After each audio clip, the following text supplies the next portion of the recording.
Yung katarong ay. Post na. So guys, it's Japan to 2026 guys. Dito kami sa isang subdivision dito sa Lumbia banda. Then na-pick up kami ng laundry. Kasama ko yung anak ko. Kasi walang maghawak. So ayan, antay muna kami sa laundry ng aming customer.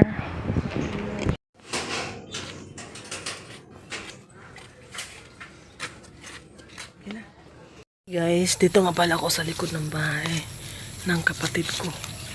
And dito ko na kita ang kayamanan guys. May kayamanan pala dito. Pero bago ko muna ipakita yung kayamanan na meron dito sa likod ng bahay. Kasi dito kasi may mga kasi dito guys kanang wala pa masyadong bahay ba. Tahimik pa dito sa likod. Lagi naman niyo ito nakikita guys, no? Dito namin nakikita at dito ko rin nakikita yung kayamanan. Pero bago yan, linisin ko muna yan, no? Kasi wala akong magawa. Alisin natin ang mga damo. Pakita ko sa inyo mamaya pagkatapos kong maglinis. So balikan ko mamaya guys ha. Ito na ipakita ko sa inyo ang kayamanan na meron dito sa likod ng bahay. Guys, hindi pa natapos. Balikan ko yan mamaya. And pag matapos na yan, pakita ko sa inyo kung saan dito nakalibing ang kayamanan. Okay? Yan. Ko nag-ayos ng ano? Ano inayos mo? Welding machine. Bakit nasira yan? Hindi naman totally sira. Ano lang.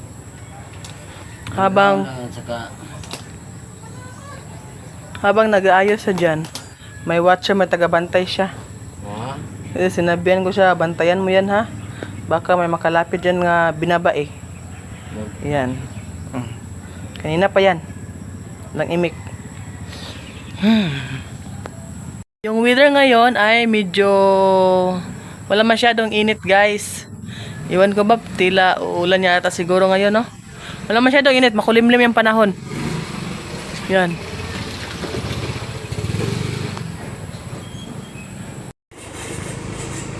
Tama na. Wala.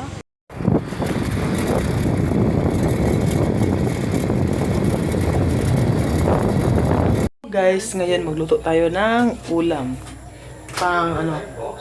Ulam pang hapunan. Magsain na tayo guys. Hirap pag guys, no? Pag isang kamay. Pero kailangan galaw-galaw para may magalaw. Ganon ba yun? So, luto tayo ng rice muna.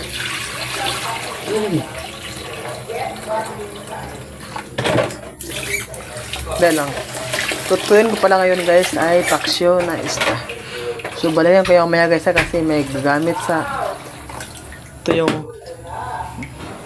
so maya na. Oh!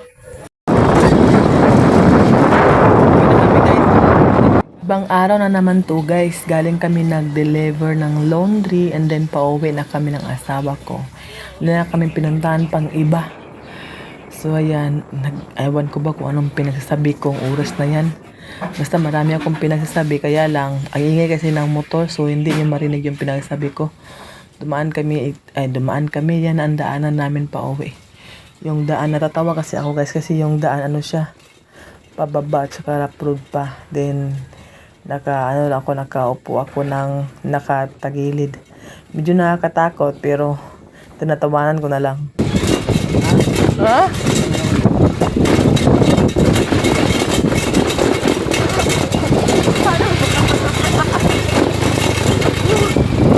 Direct ang dami sa mga space. Nakaupo ako na pababae. Kailangan lang. Sige na ganagata. Hindi na. Kaya na sa kailangan. Ikaw ba? Tubo ba?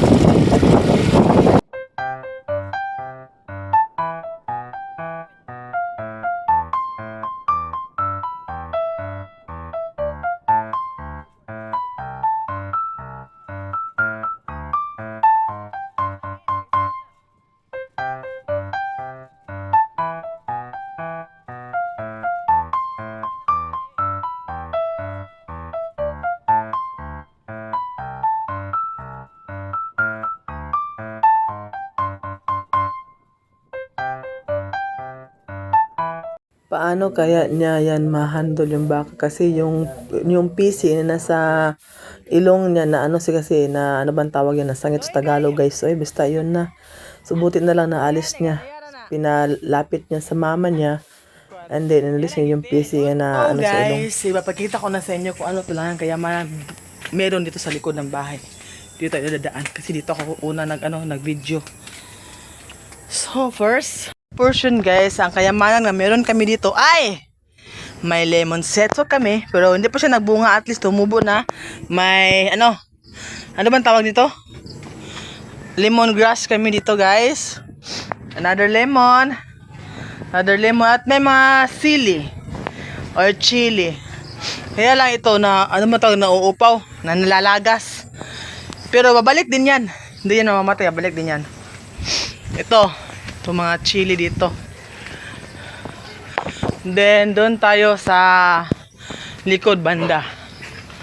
Kasi may mga ano din dito guys, may papaya oh. Ito may kayamanan din tayo nakatago dito. Medyo madami-dami dito yung kayamanan na meron sa likod guys. Ito. Kunti lang yan, dagdagan mo. May marang kami son, laki na.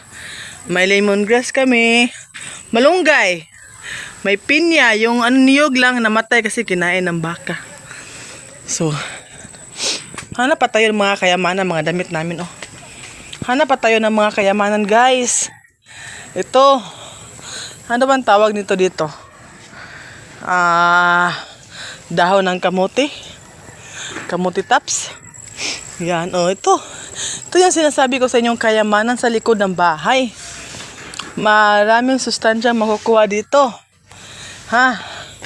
Kaya matatawag ito na kayamanan. Mas masarap pa to kaysa lechon na sinasabi nyo. Mas masustansya pa to kaysa lechon na sinasabi nyo. At saka yung tagakuha ng kayamanan. Tingin ka. Yan ang tagakuha ng kayamanan. Yan ang ulamin namin ngayong hapon. May lemongrass pa dyan. Medyo nagkaubusan na tayo ng lemongrass ha. Ito yung mga kayamanan. Dahil pa masustansyang gulay oh. Ang sinasabi kong kayamanan guys sa likod ng bahay. Pakainin ko muna yung aso namin. Blair! Blair! Asa ka?